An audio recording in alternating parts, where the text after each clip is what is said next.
दो बौद्ध भिक्षु पास के गांव से भिक्षा लेकर वापस मठ की ओर लौट रहे थे। उनमें से एक बूढ़ा भिक्षु था जिसे काफी अरसा हो गया था संन्यास लिए, और दूसरा एक युवा भिक्षु था, उसने हाल ही में संन्यास लिया था। दोनों शांत भाव से अपने रास्ते पर चलते जा रहे थे।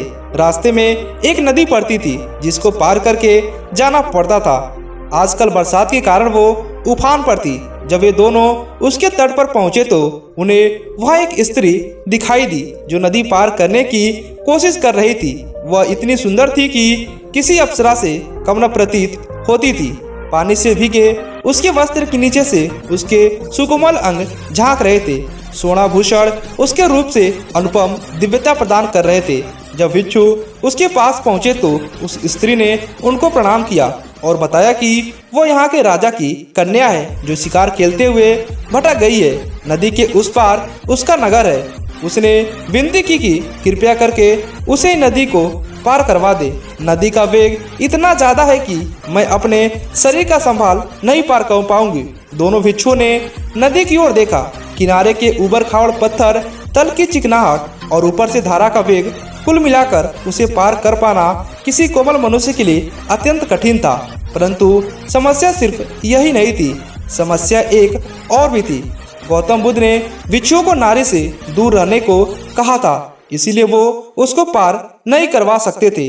नारी स्पर्श से तो अब वह संचित समस्या साधन एक क्षण में नष्ट हो सकती थी।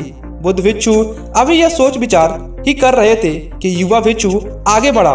उसने उस स्त्री को अपने कंधे पर उठाया और नदी में उतर गया। बूढ़ा भिक्षु ये सब देखकर हक्का बक्का रह गया। वो भी उसे विस्मय से देखता हुआ पीछे पीछे नदी पार करने लगा। युवा भिक्षु दूसरे किनारे पर पहुंच गया। उसने स्त्री को अपने कंधे से उतारा और उसे विदा दी। वह स्त्री भी उसको प्रणाम कर कर चली गई। युवा भिक्षु शांत भाव से मठ की ओर बढ़ने लगा। पीछे पीछे बूढ़ा भिक्षु भी तट पर पहुंचा। पहुंचते ही उसने युवा सन्यासी को उपेक्षा के भाव से देखा। बूढ़े भिक्षु की आंखों में क्रोध और दुर्भावना थी। उसने युवा भिक्षु की तरफ मुंह फेरा और शीघ्रता से मठ की ओर पांव बढ़ाने लगा। आवेग से चलते चलते यह विचार कर रहा था कि देखो, एक हम हैं जिन्होंने इतने साल तक अपने ऊपर किसी स्त्री की परछाई तक नहीं पड़ने दी, और एक ये है आजकल ये युवा सन्यासी स्त्री के छाया से दूर उसे स्पर्श भी किया, और सिर्फ स्पर्श ही नहीं, उसे कंधे पर भी उठा लिया। अभी मठ में जाकर भगवान गौतम बुद्ध से इसकी शिकायत करता हूँ। ऐसे नीच को तो संघ से निकाल देना चाहिए, और गौतम बुद्ध से भी यह आग्रह करूंगा कि आगे से इन युवाओं को दीक्षा ही न दें। ये अपने ऊपर संयम तो नहीं रख सकते। यही सब सोचते विचारते मठ आ गया। वह तेजी से अंदर गया और भगवान बुद्ध से भेंट करके उनके पास गया। बुद्ध शांत मुद्रा में एक वृक्ष के नीचे बैठे थे।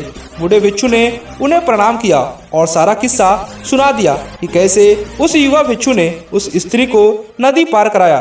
संघ के सभी भिक्षु इकट्ठा हुए। युवा भिक्षु को बुलाया गया। भगवान बुद्ध ने उसे पूछा कि यह वृद्ध आप पर जो आरोप लगा रहे हैं क्या वो सत्य है? क्या आपने किसी स्त्री को अपने कंधे पर उठाकर नदी पार करवाया? अब यहाँ उस युवा भिक्षु ने जो उत्तर दिया वो समझने लायक है। उसने कहा, कौन स्त्री? अच्छा, वो हाँ, मैंने उसे नदी पार करवाई थी। परंतु भगवान, मैंने तो उस स्त्री को नदी उसके पार से अपने कंधे पर उठाया और इस पार उतार दिया था, पर ये बौद्ध भिक्षु तो अभी तक उसे अपने कंधे पर उठाए हैं। ये बात सुनकर बुद्ध मुस्कुराए। उन्होंने युवा भिक्षु को आशीष दी और कहा, सच में किसी कार्य में शारीरिक संलग्नता से कहीं अधिक प्रभावी मानसिक विलपता होती है। युवा भिक्षु ने परोपकार की भावना से उस स्त्री को उठाया, इसलिए उसका मन दूषित नहीं हुआ, जबकि बूढ़े भिक्षु का मन देश भाव से भर गया और वो अब तक अशांत है। सारी बात मन की है, अंदर की है। युवा भिक्षु उस स्त्री को कंधे पर उठाकर भी उससे मुक्त रहे, और बूढ़ा भिक्षु उस स्त्री का स्पर्श किए बगैर भी उससे बंध गया। उम्मीद है आपको यह बात समझ आ गई होगी। अक्सर हमें अच्छे व्यवहार करने की शिक्षा दी जाती है, जबकि आपकी मानसिकता आचरण अधिक महत्व रखता है। गौतम बुद्ध का बौद्ध भिक्षु का ये कहानी आपको कैसा लगा, हम नीचे कमेंट कर बताइएगा।